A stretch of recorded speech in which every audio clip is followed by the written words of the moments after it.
முதலமைச்சர் செல்வி ஜெயலலிதாவின் உத்தரவின்படி பல்வேறு வளர்ச்சித் திட்டப் பணிகள் தொடங்கி வைக்கப்பட்டன. பொதுமக்கள் முதலமைச்சருக்கு நெஞ்சார்ந்த நன்றியை தெரிவித்துக் கொண்டனர். விழுப்புரம் மாவட்டம் கச்சிராபாளையத்தில் 8 லட்சம் ரூபாய் மதிப்பீட்டில் கட்டப்பட்டுள்ள நியாய விலைக் கடையை அமைச்சர் திரு ப. மோகன் திறந்து வைத்து விற்பனையை தொடங்கி வைத்தார்.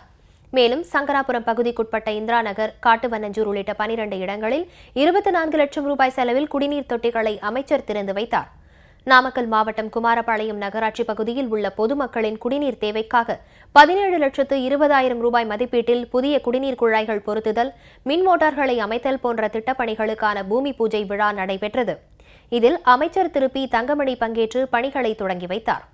மேலும் குமாரபாளையம் நகராட்சி நடுநிலைப் பள்ளியில் 7 லட்சம் ரூபாய் மதிப்பில் புதிதாக கட்டி முடிக்கப்பட்ட வகுப்பறை கட்டடத்தையும் அமைச்சர் திறந்து வைத்தார். கன்னியாகுமரி மாவட்டம் நாகர்கோவிலில் இருவேறு இடங்களில் 26 லட்சம் ரூபாய் மதிப்பீட்டில் புதிய தார்சாலை அமைக்கும் பணி, திறந்தவெளி கலையரங்கம் அமைக்கும் பணிகள் நடைபெற்று வருகின்றன.